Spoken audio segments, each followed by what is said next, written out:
We're back for another exciting episode of The Spicy Life. I am your relationship expert and magnetic matchmaker, Spicy Mari, and we have a very lovely, wonderful episode in store for you. We have the amazing, the incredible Dr. Shannon Chavez in the building. The crowd goes wild. Hi, so fun to be here. Welcome back. You know, I always have to start with giving a little bit of your bio. You guys might be familiar with her because she's been on a previous episode of The Spicy Life. Yay. But we have a every 2-year, 3-year, reunion? So we do. We're back again. So had to bring you back for an interesting conversation. We're going to be talking about how to solve for a sexless relationship, okay? So let me give you a little background on Dr. Shannon Chavez so that you can know why you should trust this woman fully with your life. Okay, so Dr. Shannon Chavez is a licensed psychologist, a certified sex therapist, intimacy and relationship coach, educator, and consultant. She spent over 2 decades helping individuals and couples break free from shame, overcome relationship roadblocks, and embrace intimacy with confidence and ease. And who doesn't want to embrace intimacy with confidence and ease? Yes, we need that. We definitely need that. We want it easier in this world. Looking forward to diving into this topic. I'm dealing with some clients right now who are having some troubles in the bedroom. Post baby, I got some questions for you. Yes. But in order to warm you up, I always start with a spice breaker. Okay. Let's hear it. So you have to let us know when you first fell in love with yourself. What was the moment that you were like, oh my God, I truly love myself, or I lost myself and I found myself again and I realized how wonderful I am? Well, I'm glad you asked. That has happened recently. I feel like we continue to fall sometimes in and out of love with ourselves. And I'm in my 40s now.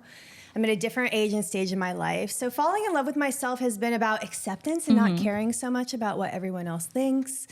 And just enjoying who I am. I think there's always that critical voice, but when you truly love yourself, you're like, hey, I can flirt with myself. I can be happy with who I am. I can just truly embrace who I am at any age. And that's where I'm at now. I'm like, the 40s are not that bad.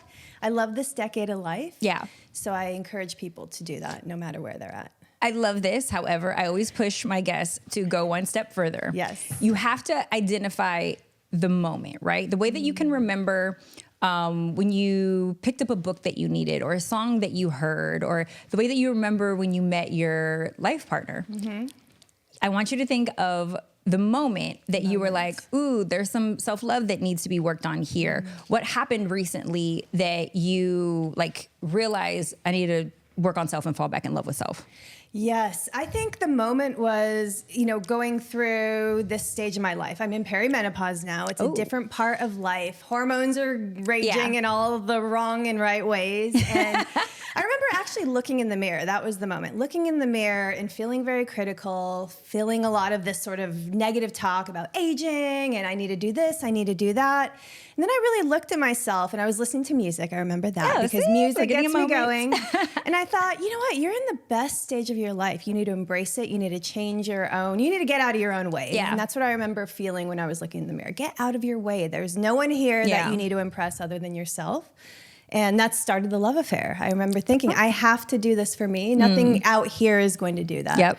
I've got to take my own advice because I do that with my clients all the time. You need to do this, and I'm not always doing the work. So. Yes, you're preaching right now. Yes. I'm like, I'm guilty of that. But that was the moment, the music, the looking in your own eyes, and that's where it came. I feel like I can relate to that so much because I did couple weeks ago, I looked in the mirror and found a new wrinkle, and I was like, this line wasn't here before. Yes. Oh my gosh, what is happening to me? And I had to talk myself off of the ledge and be like, you know what?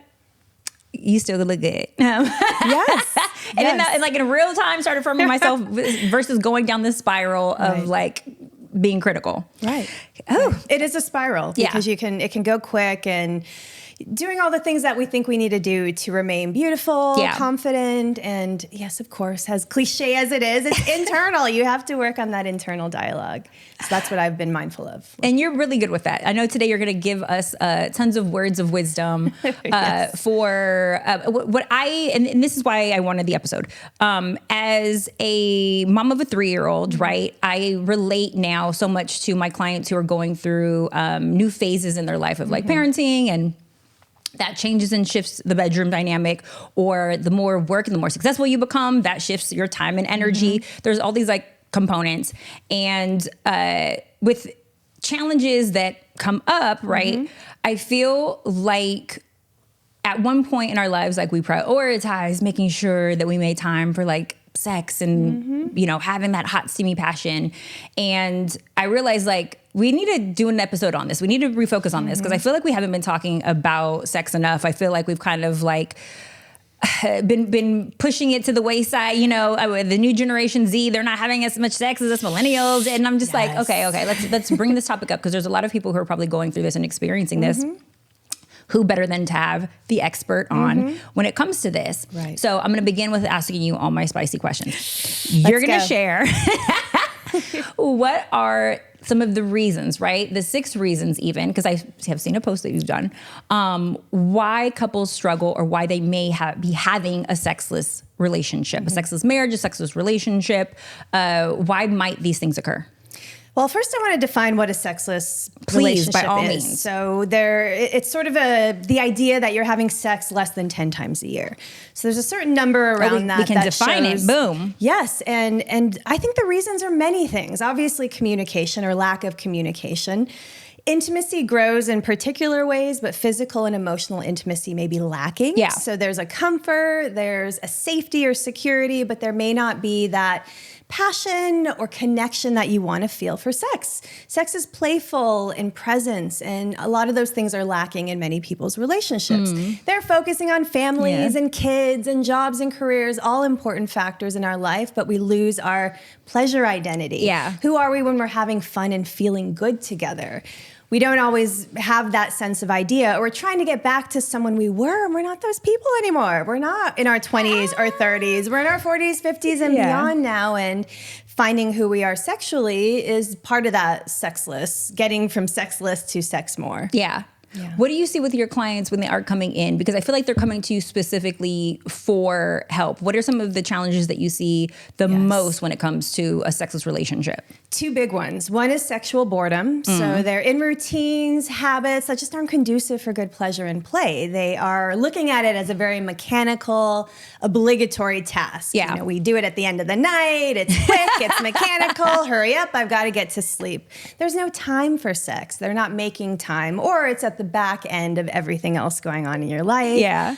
Also, I think painful sex, uncomfortable sex, those are common things. You talked about postpartum and changes our bodies go through. Sex should not hurt, and there are so many solutions around that. So if we're uncomfortable, not just pain, but also it just doesn't feel good for me, that's going to cause things like uneven desire and lack of motivation. That's what libido is. It's our motivation and drive towards pleasure and connection. And when it's not good, we're not craving it. So we have to find out what makes it good for you and give you permission to open that up a bit. Yeah. And that's what helps the pathway towards better pleasure. What does that conversation look like though, right? So I'll put myself in the hot seat on behalf of all of you guys out there because you mentioned like my postpartum, like I remember experiencing that. I remember experiencing and feeling like after I had the baby, my husband just didn't understand me. I was like, you don't know what I went through, what I sacrificed. You're not giving me enough empathy. And empathy, yes. And he was like, what are you talking about? I'm the most empathetic. I am certified in empathy because in his job, they have to work. He's like in a senior I like how manager. He's like challenging you. Like, what do you mean? He's like, I took a class on, in HR on how to, and I'm just like, okay, if you're empathetic, you don't respond that way but with your certification. He sounds a little reactive, yes. But he truly did not understand. And I had to like even help him with the language of like, no, what I want to hear from you is this, right? Like what I need to hear from you is this in order to feel empathy. But I know I am trained and I know how to have these tough conversations. A lot of couples don't, right? They don't know how to bring up, hey, I don't feel like we're connecting. I don't feel like we're making as much love as we used to. How do you begin that conversation, especially if you're uncomfortable with your partner and you guys aren't getting along? Don't have it all in one conversation. Okay. Because I feel like couples will do that and they'll have a 2-hour, 3-hour marathon conversation that starts out about sex and then becomes about all the ways that you disappointed me, hurt me. And it becomes so much more about who you are versus what you want. Yeah. And I think we have to be solution focused. If we're asking for something like an unmet need, or we're not getting empathy, we're not getting understanding, there's a feeling that we want evoked. We have to know how to evoke it ourselves because we're asking someone else to participate in that. And like your husband, my husband does the same thing. Well, what do you mean? Then he starts naming things and he wants to be validated, and we have to know, what do I want from you? Yeah. And you had a good example of that. I want to feel a certain way. So what are the behaviors that make me feel that way? Maybe I have or haven't, or it's evolved over time and this is what it is. And we almost have to give a solution to that. Well, here's what that looks like. I think that's challenging for people because you brought up the most important point, self, right? I think that we have to identify what we need first before we can put it off on our partner. Yes. Because a lot of times, and I know you probably experience this with your clients all the time too, we will hear the challenges, and they will put it off on their partner. Well, they're doing this or she's not doing this. And then we're like, okay, well, what does that look like for you? What do you need? Right. And they're like, well, I just want to feel this. Okay, but what are the behaviors to create that feeling? And they can't articulate it sometimes. Hardest question to answer. What do I need? What do I want? And I think a lot of the times we just don't give ourselves permission to answer that. You know, no one's really asked me what I want. How do I articulate that? I might know inside, but then how do I actually communicate that? Yeah. So that my partner understands. Because as you said with your husband, he didn't understand, but you were communicating it. So there's a different way that we can communicate it for understanding. Well, I have to be like very clear. Okay. I love my husband, and I will tell the world, I'm like, I am married to the most amazing caveman brute. So I have to like paint it out with like little pictures on like rock of like what I need. I need you to lean in, put your arm around me, tell me that I still look beautiful. Tell me that everything's going to be okay. Tell me that you're so sorry that I'm experiencing this pain. And then he will replicate that. Then he will be like, oh, I can do that. I thought you just wanted me to tell you you're still hot. Like, and I'm like, no, I wanted you to do these other things with it. And then he will do that. But a lot of people experience, though, that I don't think that is as motivating to communicate their needs is sentiments of rejection. So they've already maybe experienced negative, responses from their partner or reactions. And now they're like, well, I'm not going to say anything because they never satisfy me anyways. They're just going to disappoint me. They're not going to do it. So why even bother? What do we do for those people who are like, I'm going to just throw my hands up and not say anything because they don't care anyways? Yes. I mean, that's a guarded person because already there's this belief that they're not going to be able to do it. They're already going to disappoint you. That's more of an internal concern. And I think that predates your partner by far when you really think about that. What's coming up for me? Why am I feeling rejected? Rejection is something that I think is more intentional, but we need to reframe rejection in relationships because there's such a sensitivity to initiating or asking for what we want because if we don't get it, oh, I'm rejected, they didn't understand, and then we retreat and avoid. But I think rejection sometimes is taking care of yourself. You should be able to say no, or that may not work for me without there being a breakdown or an argument or a huge conflict over that. I think rejection is really rare. We call everything rejection. I hear that all the time with sex. No, or not right now. They didn't look at me the right way. Rejection. But we have to be really clear. What is rejection and what is taking care of your own needs and balancing that out with the couple's needs, because there's always 3 sets of needs working in a relationship, yours, theirs, and the couple. And oftentimes we're giving more to one or the other or not enough to all. And that's when problems come up. So I think that balance is important. And then we have to think about, am I meeting my own needs? Because I may be projecting onto my partner what my insecurities are, what I'm afraid of tapping into, the work I don't want to do, and putting all that on our partner to fix and figure out. And that's not going to be great for the relationship or your sex life. But how do we move the person to ask themselves that question versus, which is so much easier, pointing the blame at the other person? I think I always kind of redirect it towards them. So if you're asking your partner for that, what if you were asking yourself that same question? If you want to feel that way from your partner and evoke that emotion, are you doing that for yourself? Especially with pleasure, I see that a lot. A lot of people are not engaging their own pleasure. They're not touching their bodies. They're not thinking about their bodies. And then there's sex, and now you're putting all this pressure to have this amazing moment when you haven't connected with your body, maybe in days, weeks, or even months. So That's really hard to have a great sexual experience. If You you're just brought something up for me too, and you're going to do this a lot. So that I'm not like, I like to keep, I like to keep my clients' information private. So I'll use me once again, throw me under the bus as the guinea pig, because I can do that for myself. We all have these concerns, by the way. I want to normalize that. We all have them. We all do. But one thing that came up for me after the baby, I was projecting my insecurities about like all the weight that I had gained, like an abnormal amount. Remember I was telling you before the show started, gestational diabetes. So I gained 60 pounds. Now that on a 5'4" body, it was very uncomfortable. I did not like the way that I looked. I did not look like I normally do look when I'm naked. And I was putting that on my husband, like, I don't feel, like we're having as much sex as we used to. And he's like, what? I still find you as beautiful. Like, we really just going through like the beginning phases of like learning how to partner parent, who I am as a mom, who he is as a father, and then also still like make time for self when there's this like little baby that needed everything.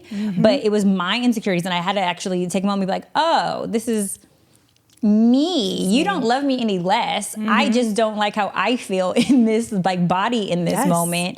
What can I do to make myself feel better before I ask you to solve for it? Right. Because I was coming to him like, solve for this, make me feel better, compliment me, do these things. Make me feel better, yes. Yeah, and I'm like, actually, I need to go take a walk. I need to go on the treadmill. Let me go do my hike. Let me go do the things that make me feel good. Yes. And that's the solution, doing things for yourself. And it's hard for a new mother to give herself permission for that. And it's even the little things, just being able to have privacy, being able to tell your husband, hey, I need time alone in the bedroom. I'm going to close the door. I can do whatever I want. I can be on my phone. I can just be closing my eyes, getting a moment of rest, but giving yourself that permission to have that time and asking. Those are things you can ask for that you may need. Sometimes we think asks are big things. I want to ask for a big need or something, this big, like I need a Birkin, enormous thing, or something like that. But it could be something small like that. I need a compliment. I need to feel good. I need touch that isn't demand.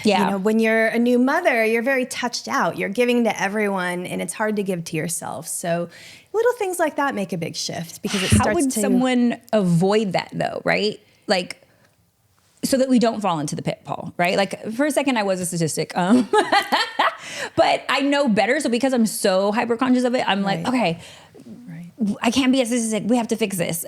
So instantly went into like solve for, but I want you to share with us, how can we avoid those pitfalls? Because when you've been with somebody for a while, sometimes the relationship can become a sexless relationship and you don't even realize. How can you avoid that though? I wouldn't even try to avoid it. I think if we're trying to avoid, we're trying to keep ourselves from an inevitable problem that every relationship has. I think sexless relationship doesn't mean a catastrophic issue. It doesn't mean there's a problem, we're not compatible. It usually just means we have to realign ourselves to come back to each other in the way that we know sex and intimacy work, and integrating that into our lives differently. I think if we try to avoid it, then we're going to be, walking on eggshells and feeling guilty and shame, and we're going to break down more mentally and emotionally because of trying to avoid it. But if we embrace that, yes, we go through dry spells. There are moments, I just had a baby. Maybe I don't want to have sex for a while. Maybe intimacy has to change. Maybe I want more sensuality versus sexual pleasure. And if we can allow ourselves to design our sex life more, an intimate life, then we won't feel this fear of avoiding something that happens to every relationship. So we should normalize or be comfortable with these seasons happening. Yes. Like destigmatize the sexless part of it, because you're saying that it's actually very normal. If you're having a normal relationship, even a healthy one, there's still going to be some dry spells. Exactly. I think we don't want to talk about it. That's why when people hear about it, I'm not in the statistic, or I don't want to become the statistic. But the reality is we all go through that. Have you gone through that? Yes. I was like, I've gone through that. I've even presented. You're an expert. You're a sexpert. Okay. I even presented at a conference on this. What does it mean when a sex therapist is going through their own sexless or sex issues in a relationship? It can bring up a lot of shame. I know that happened for me. Sometimes people think you're having the greatest sex of your life. Yeah. You're a sex therapist. You know all the things. So for me, it was being able to normalize it. It's okay for me to admit that I am just like everyone else, that we all go through this. Kind of humanized it a bit. And it also allowed me to validate what I was going through. Because I think sometimes we think, all right, sex is the solution and we have to get to that. But what about all of these things that we're going through? Yeah. We need the balance. And that's what I wasn't giving myself any grace for, was the balance. Like, yes, I'm going through a lot right now. I'm a little stressed out. Work has been busy. I'm not taking as many date nights as we used to. Yeah. We're not connecting the way that we want to. So it kind of gives you a roadmap of what to do for yourself to get back to the point that you want to be at.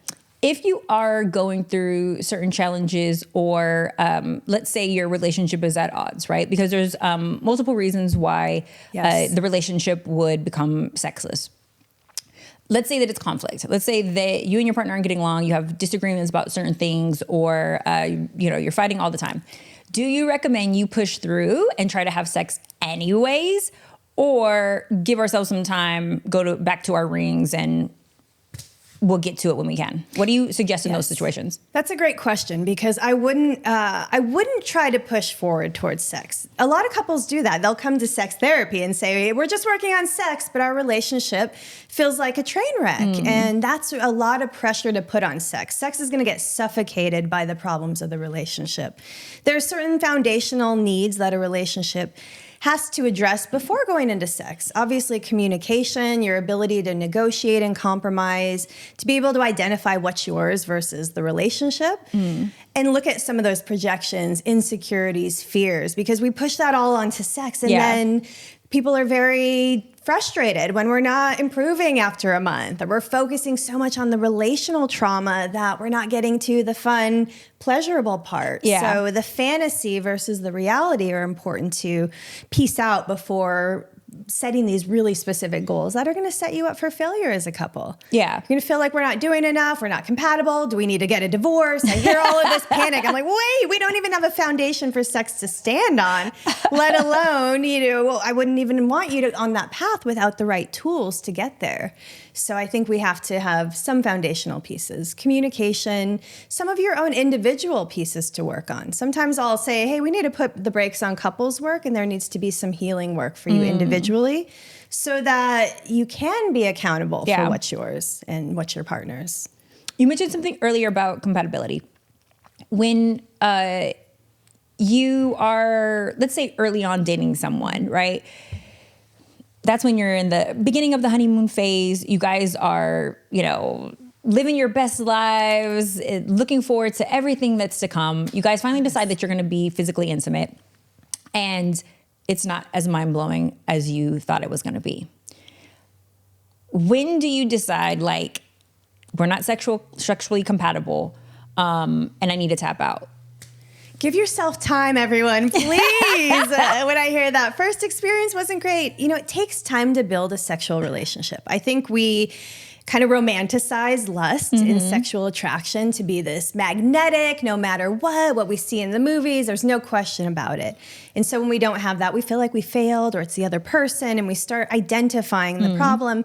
That takes time to build. We need to build trust. We need to build a sense of who we are. Yeah. There can be a little bit of mystery, but we have to allow ourselves time to build that. For example, if it's been 3 months and you still notice there's no connection, that might be more of a relational issue than it is a sexual issue. So it may be more about how the two of you are recognizing each other's values, what's important to you. And I think sometimes someone can be a great partner, but not a good sexual partner. And so we might be wanting all of these things all at once, especially in the beginning of a new sexual relationship. But there may be some personality differences. There may be some differences in how you want to live your life and lifestyle that we're not addressing because we're in the romantic, passionate, everything's perfect phase, that we have to look at some of those factors for good sex. So how do you identify which is which, right? Because if we've ever orgasmed, we know what we're looking for. Like, we know, the sensation that we want to feel. Right. And so how do you identify if you're measuring this person off of, like, could this be a good life partner versus could this be a good sex partner? Because a lot of people don't think they can have both together. Exactly. I think it's less about the other person. Same with attraction. I tell people this all the time. Attraction is a dynamic, sex is a dynamic. It's not about the traits or the characteristics. It's about what they evoke in you. So if you're with a new partner and you're having mind-blowing sex, what are they evoking in you that you haven't experienced with someone before? Sometimes it's their silliness, their confidence, their playfulness, their acceptance of you that's allowing that freedom for you to step into your sexuality like you haven't before. We put that on the other person. Oh my God, you're the ideal everything. You're the best sex I've ever had. It's really how you're showing up to that experience because they open something up within you. So that's how I would look at identifying it. Don't make it so much about the other person. What are they bringing up in you? What feels good about this dynamic? And what's happening in that sex? Yeah. That's where I get to excavate a little bit. Tell me about what's happening that's different from other sex. Well, I'm feeling more permission to do this, or more adventurous, or playing with kink, or doing different things. And that to me has less to do with the other person and more about why are you giving yourself more permission that way? That's what we want to look at. Well, they're going to That's put that off on the other interesting. person, though. They're going to be like, well, they bring it out of me. Right. They're going to associate it with that person, and a partner who they may not be enjoying it with may not be making them feel that comfortable or evoke it.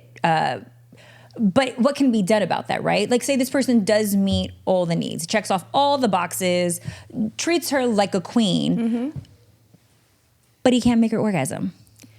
Well, I would say the orgasm is your responsibility, not your partner's. So if you're holding back and not able to trigger your own orgasm, something's happening internally. You may say it's your partner, right? They're being too secure. They're not adventurous. They're going to blame it on size. Right. None of those things truly matter. I mean, we want to say they are. I think that's the problem with our sexual issues. We want to say it's this, it's that, it's the size, he didn't do this enough, it was this. But it's rarely those things. It's mainly what's going on internal because we intellectualize sex so much. We already have a script going into it. So if it doesn't work seamlessly the way we want, we start identifying all the problems. Oh, he didn't do this, she didn't do that, it was this or it.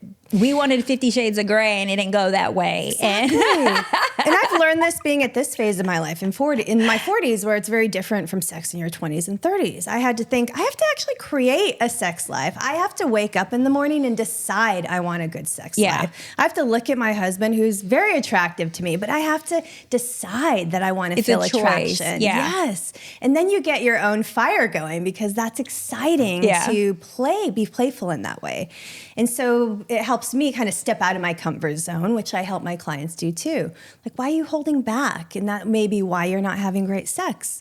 Don't wait for that orgasm to happen. Go get that orgasm. Have that experience and bring your partner into that. So for somebody who's struggling to get the orgasm from their partner, right? Don't give up on them, but how do they communicate, especially if it's like a new relationship? Right. What's the language that you use so that you aren't offending that person? Because someone performing definitely does affect their ego. You know, they want to know that they pleasured you. So to find out that they didn't can sometimes make you feel uncomfortable because now you're holding the weight and the responsibility of how you make them feel. What should they do about that? Well, that could be a lot of pressure for anyone, right? If there's a partner that's like, did you come? Did you come? Did you come? How are you feeling? What's going on? Slow down, right? It's really for you to be able to know your pleasure and how to orgasm. So I would ask that person, are you able to orgasm on your own? What are you doing on your own that isn't happening with that partner? Sometimes we're waiting for the partner to receive this pleasure, kind of like a pillow princess. I'm kind of waiting and it didn't happen.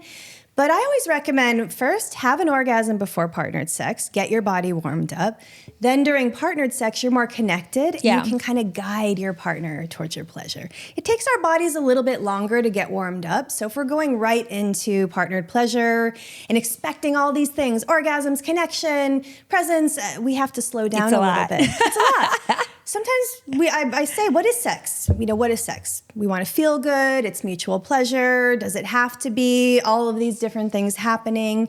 Not necessarily. That's the challenge I often give my clients. Can we redefine how you're looking at sex? Can sex be an erotic makeout session?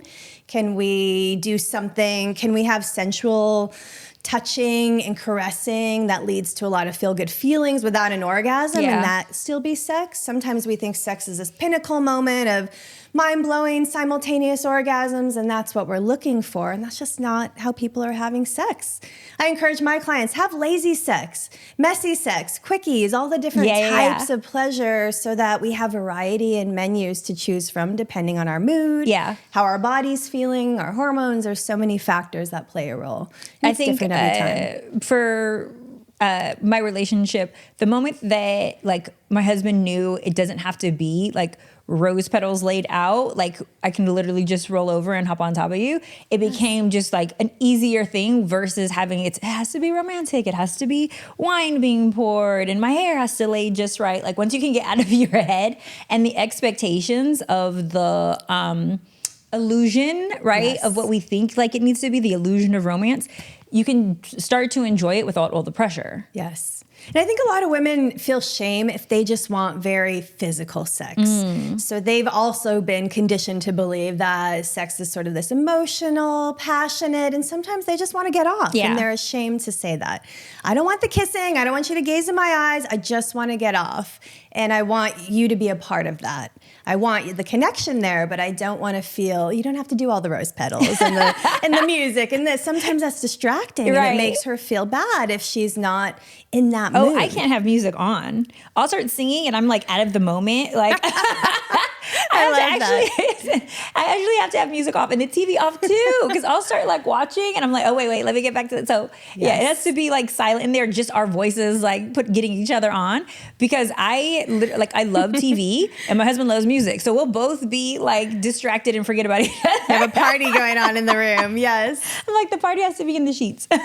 Sound is so important though. That's our biggest trigger of sexual desire. So I'm glad you brought that up. It can work in our favor or against us. Obviously, it can distract us, take us out of the moment, but also you're probably very attuned to sounds, like hearing his breath or little moans or sounds, or hearing your own sound is so important to trigger your own desire. I'll often have women do that as an exercise. You know, make noise like you're feeling good. What does that sound like? Are you umming and ahhing or breathing a certain way? Are you screaming? Are you saying any particular words? You know, we feel uncomfortable a lot. I want to say not just women, but it doesn't have to be dirty talk. Just making noise is a big part of what gets you in the mood. Yeah, for sure. Gets you in that moment. Because it's, you know, you can kind of sense too. It makes you feel like, okay, I'm doing this right. It can also guide you.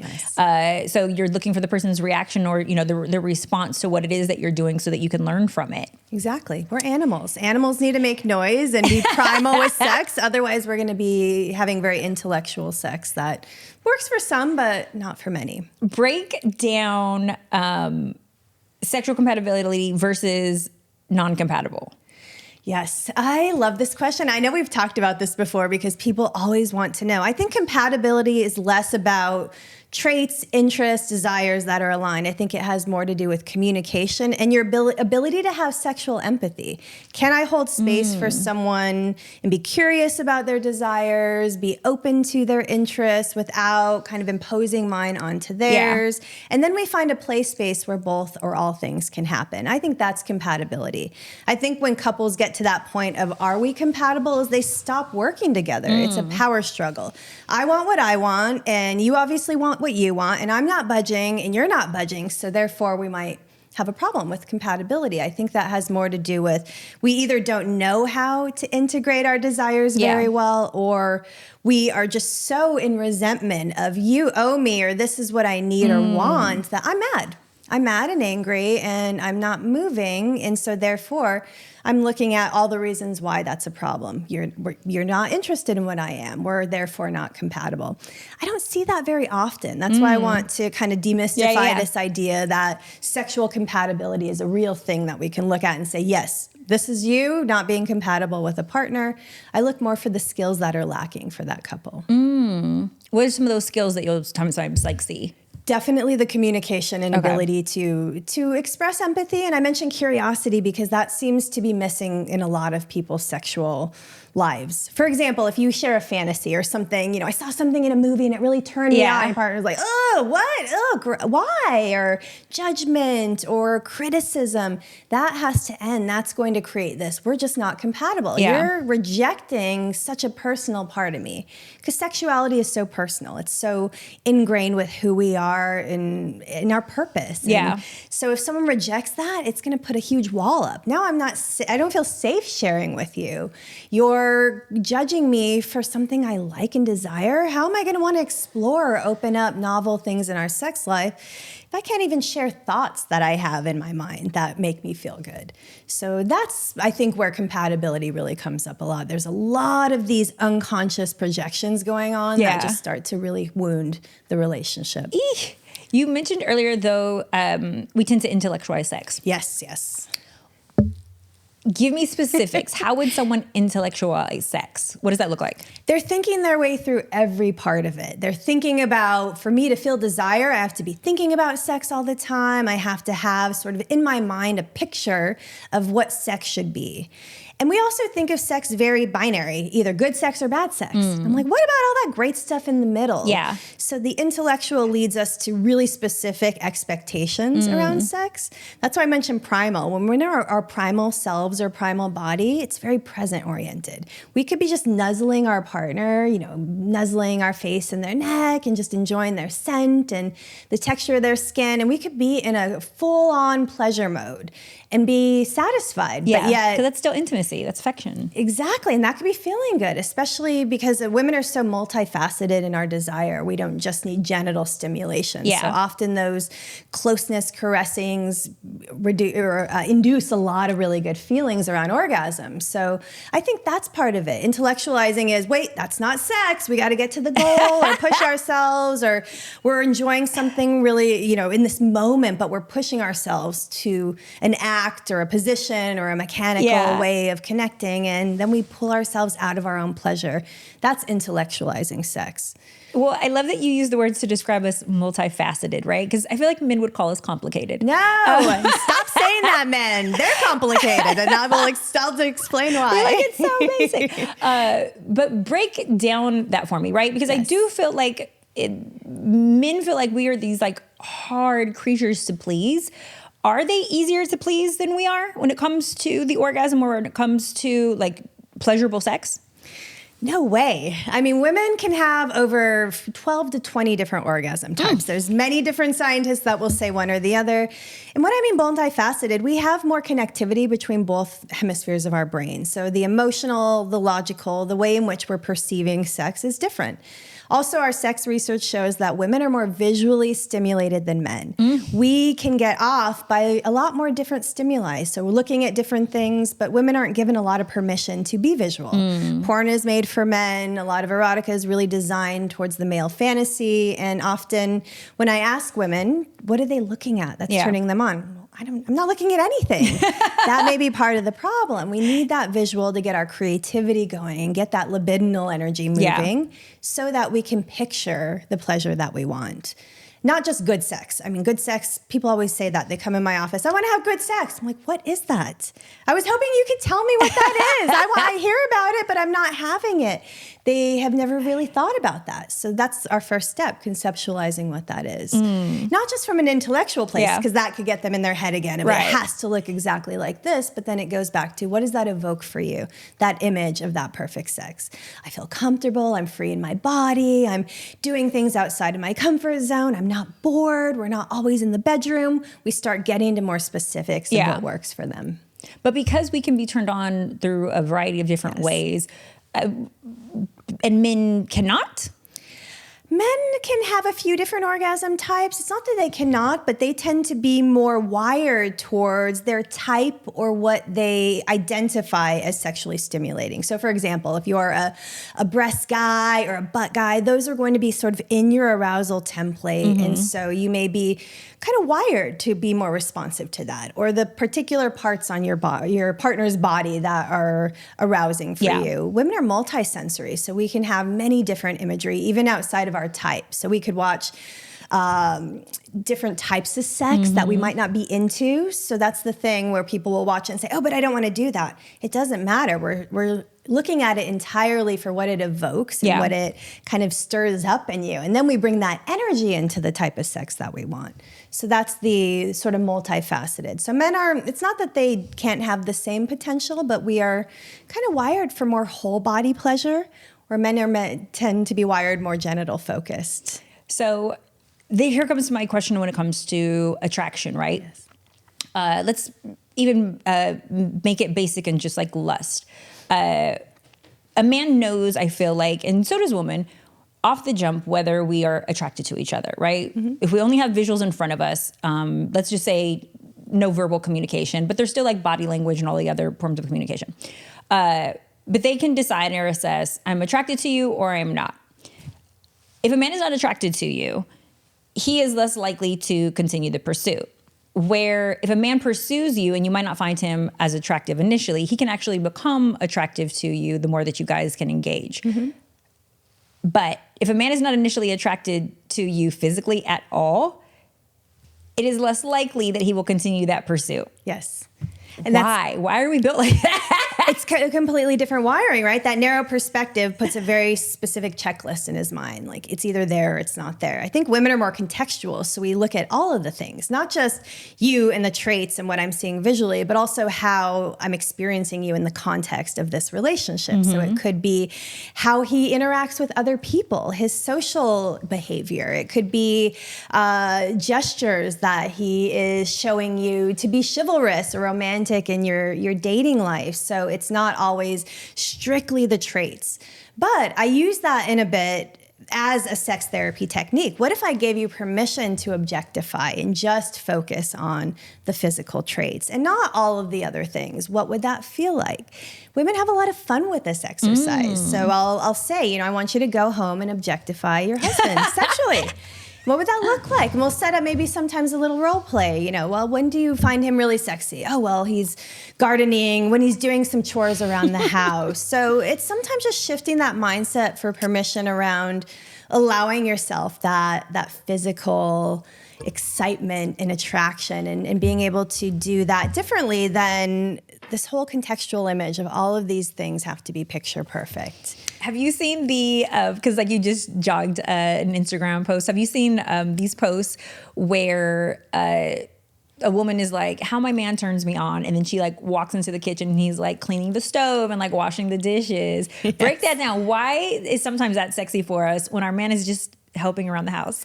Chore play, as we call it. We do call that chore play. And the reason is it's being, acts of service are very important for a lot of people. That's me. I love acts of service. I do too. I do as well. I mean, you feel taken care of. It's also, anticipating your needs. We can kind of break down why that's different for everyone. Yeah. Your ways of perceiving that versus mine or anyone else are very specific. But I think you see them in a non-sexual state too. So it's not a vulnerable state, but you see them in a place where they're not puppy dog eyes, wanting sex and really desperate in a way for your desire to feel desired. It's sort of a neutral state, and that allows a little more permission for her to be the veer or the voyeur and see what's enjoyable about that. Wow, when you're cleaning up the kitchen, I feel more relaxed. Yeah. Or I don't have to worry about taking care of that, and I can take care of me a bit more. Yep. Or it sometimes feels sexy to see your partner cleaning a table. That's the thing, we can associate some of those behaviors as turn-ons. I don't think that men understand how much that means to us, especially as like wives that are required to like do it all. And then also too, when you have children or other people that you're taking care of, other loved ones too, we become these caretakers for everybody else, but then to be taken care of is such a turn on. I think why I love acts of service is because for me, it is a physical demonstration of submission, right? Yes. While something was inconvenient for you or you didn't feel like doing something, you overrode that emotion or that resistance of doing it or not wanting to because it wasn't, something that was on your bucket list, but it's on, my to-do list, and you did it for me anyways. Like for me, that is something that feels very, very powerful. And then there's also a problem-solving element to it, right? Where it's like, ooh, you wanted to be my hero in this moment. that gets me going. Yes, it does. It does. And I was going to say too, you know, when you don't have to sometimes I'll see men do it for a bid for connection. I emptied the dishwasher and I was a good boy. Yeah. So I deserve affection and your desire. But when it's done without any expectation and again, anticipating your needs, that can feel really good. It can make you feel seen. It can make you feel taken care of, as you're saying, and that can get you going. I was going to ask you, what's the emotion it evokes that makes you feel that way? And that's what, so the emotion is power. Power. The emotion is getting you to do something that you didn't want to do, right? Like there's a million other things that you can do to serve yourself. But in this moment, I feel powerful because I was able to have you choose me instead of selfishness in real time. Right. And so, and it's like, it's something as simple as like, my son is finally potty trained, but when my husband gets up to wipe his butt versus me having to get up to wipe, that should not be one of my turn-ons, but it is. And I never thought that I would be that person that's like, ooh, look at him taking care of the baby and I don't have to do that. I can like focus working on my book right now. But those things really matter to me, where before my turn-on was like, my favorite, champagne waiting for me and chocolate covered strawberry, or, a wonderful date. Now it's like these little things that I'm appreciating more because our time is more limited or because, our lives are a little bit more hectic. So I'm now taking moments of appreciation for those smaller, like moments of service. But I hear your point about the bids though. And so when our partner is looking for bids or let's just say, attention or even a return on investment, right? I did this thing for you. In response, I would like this thing later. I do think that takes women sometimes out of the like, oh, you didn't do this selflessly. You actually did this once again for you. Yes. And that can lead us to a strong reaction because to your point, women do so much. The mental load and what they take care of is expected of us. Yeah. It's not even an option, right? It is expected. It's in your role and identity as a woman, as a wife, as a mother. And so that leads to, please, you did one thing over my 50 things and now you want a reward? Get out of here. It's going to create some feelings, some, very sensitive feelings around, maybe even leading to resentment and anger. But I think it's not that about that one thing. I think there has to be more of an not equal load, but there has to be responsibilities that each of you are taking within the relationship. You can't just say, I did this one thing and I'm a great partner and I then deserve. You have to really look at how are we taking care of that relationship together as a partnership. Partnership is like a business. We have to think about it like that. Teamwork, communication, evaluating, giving each other a sense of what we're doing well for ourselves, what we could be doing better as a team. So oftentimes we're just not giving each other the right feedback to make the right changes to support the relationship. Give me a role-playing example because I want to give the audience some tips on how to have conversations about their desires. What would that look like? What would the conversation, like how would we initiate the conversation with our partner if there's some things that we want to add in the bedroom or more sex that we want to have or we're even disappointed with the last performance? How do you begin that conversation for someone who doesn't feel comfortable having those conversations? Don't launch into the conversation without doing some preparation work first. So I would recommend reflecting on that for yourself. When we had sex the last time and it was great, what made it great? What was I doing? What was my partner doing? What was the experience that I want to have again? Doing a little bit of that work first and having some bullet points going into that conversation so it's not this whirlwind of all the things going wrong. I hate everything. I want more desire. So we have to be specific because like you said, with your husband, when he gets specific feedback, he's like, all right, I'm going to go. My husband's like that too. Give me a roadmap and I will follow give me the it. map. But sometimes we want that mind reader experience, right? You should just know, or I've told you this in the past, or why do I have to communicate this again? We need to get over that. Because the more we communicate the more you get what you want. I want people to reframe that as the more I communicate, the more likely I am to get what I want and feel how I want. And that's what desire is about. I think also we have to define what desire means for us. Desire for many people is connection. For others, it is strictly sexual intimacy and play. I think we need to know what we're asking for, and break that down into reasonable asks and expectations. I think sometimes we need to focus on connection first.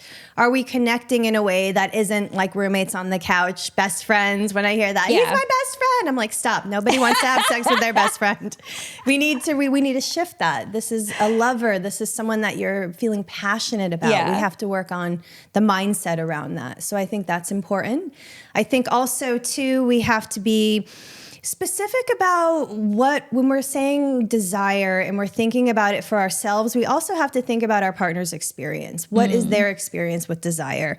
Because then we're meeting in the middle. We're integrating these two experiences together. And that's what sex is, mutual pleasure, two different experiences. So we're not having this Hollywood experience of the same sex and we're, the same feeling as we're going through it. It's very self-focused. So we want to also understand that for ourselves. What am I going to be experiencing? Well, he's experiencing what his pleasure is. So our desires are going to look different.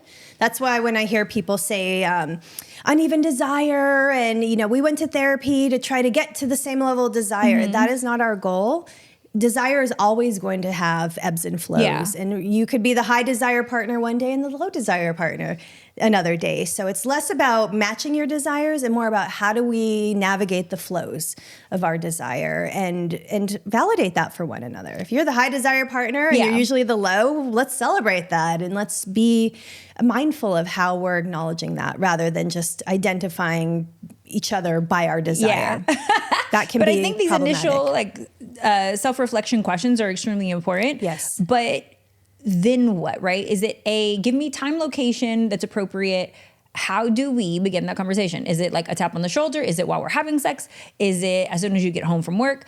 How do you approach the conversation? None of the things you just named. Not end of the night, not after an experience. When you're relaxed, think about when you feel your best. This is when I'm encouraging couples to talk about sex too.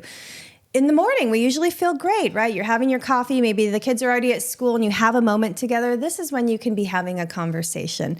I also recommend having a limit on your time for a conversation. Thank you for saying this, Dr. Shannon. We need to talk is the biggest trigger in communication. Oh Sometimes, my gosh. and I'll do Men this hate those words. Yes. I'll tell my husband, can we have 10 minutes to talk about something that's important to me regarding our intimacy? So we have a time limit. It allows you to be more concise about what you want him to hear and understand. And what's the intention behind it? Why am I telling you in the first place?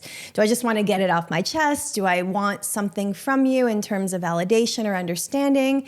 Or do I want a solution? Yeah. Sometimes partners are right into problem solving and then we feel steamrolled in the understanding or validation of our needs. So we need to be intentional. If we don't know the intention going in, I always say, don't communicate. Don't ask for that communication unless you're clear on what your intention is. I love, and I'm probably going to give this like a super spicy tip that you just gave. I love that you said put a time limit on it. Yes.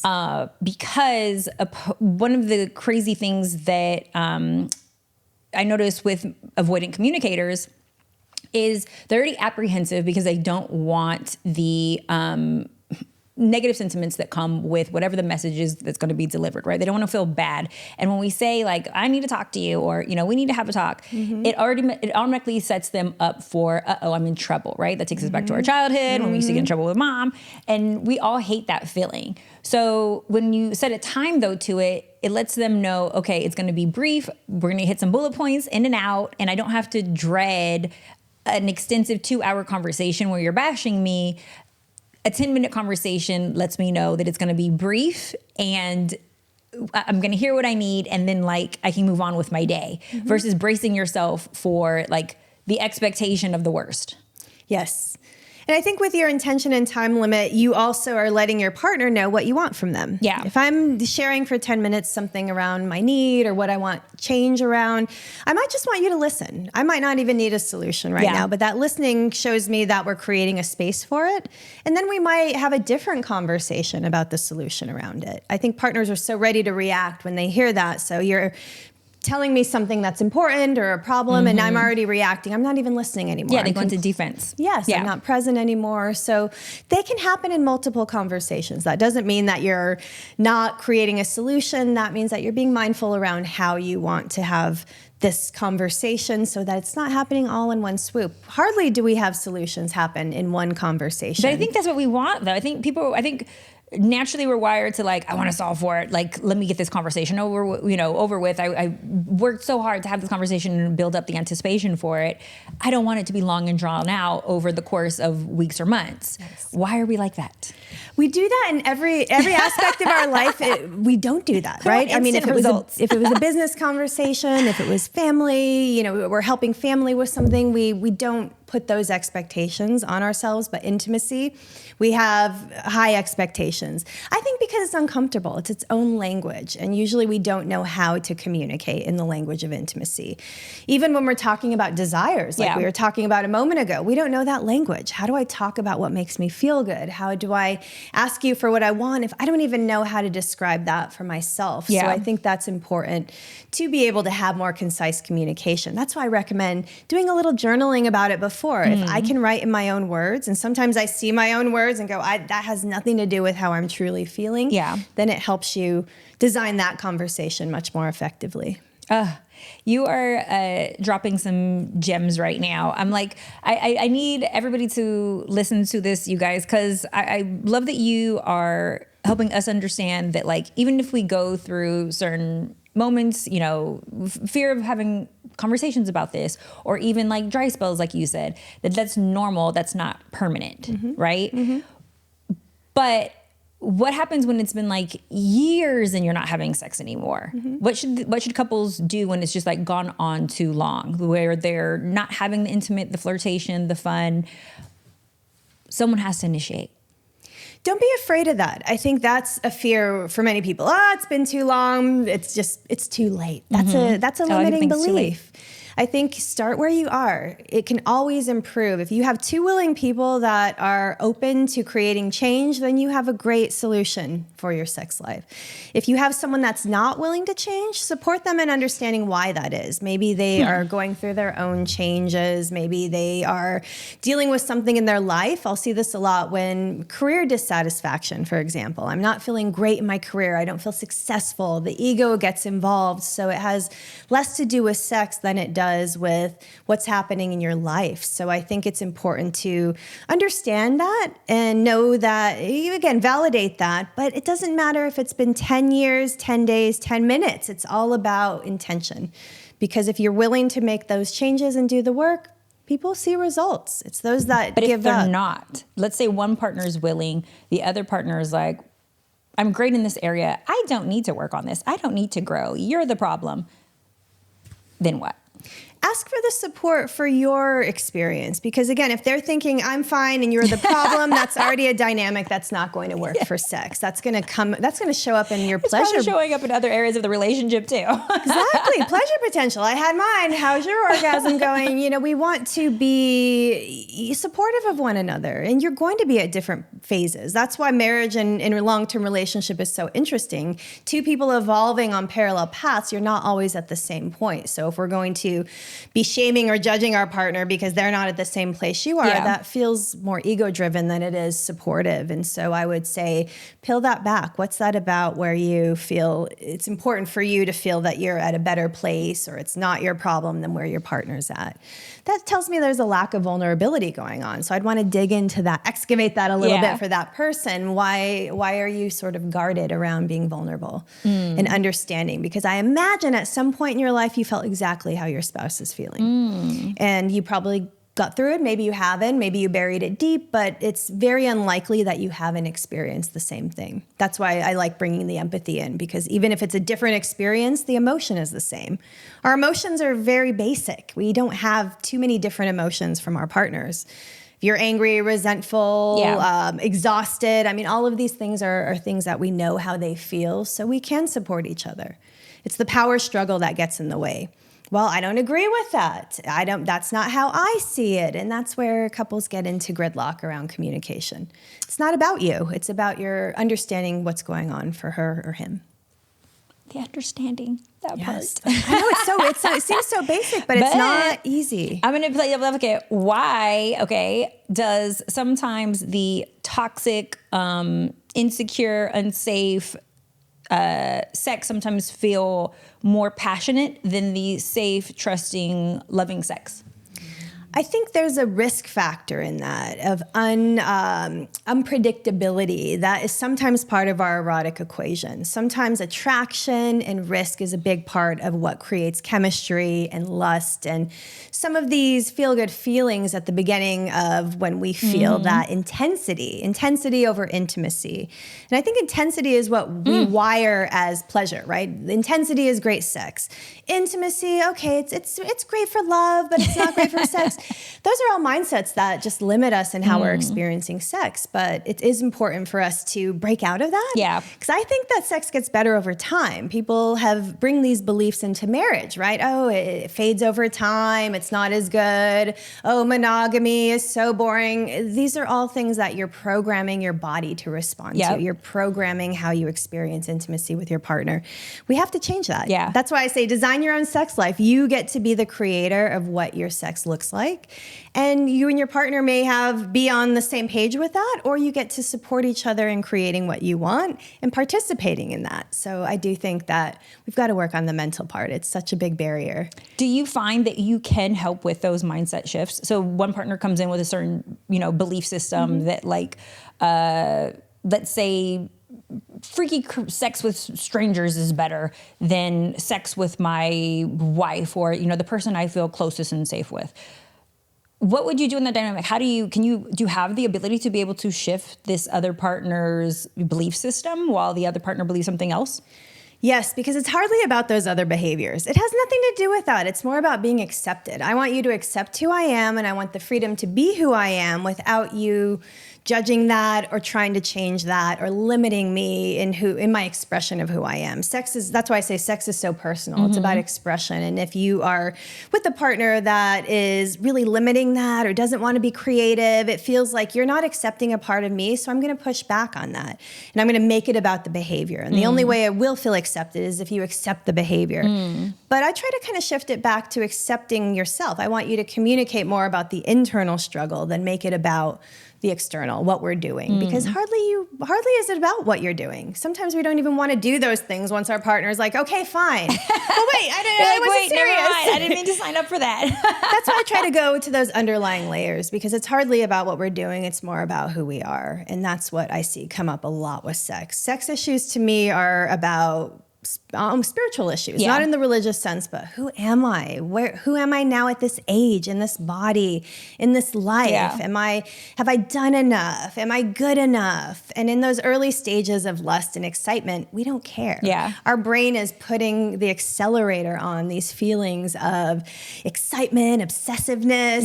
It's not meant to last a long time. We don't really function in lust very much. It's hard to sleep, eat. We're not our best. I don't miss those days. I'm like, give me the safety, security, and making love any day over the toxic sex. Exactly. I mean, it's fun for a while. It's instant gratification, but it's not meant to last. No. And we want different flavors of sex. That's the fast food of sex, and it can be good at times, but not sustainable.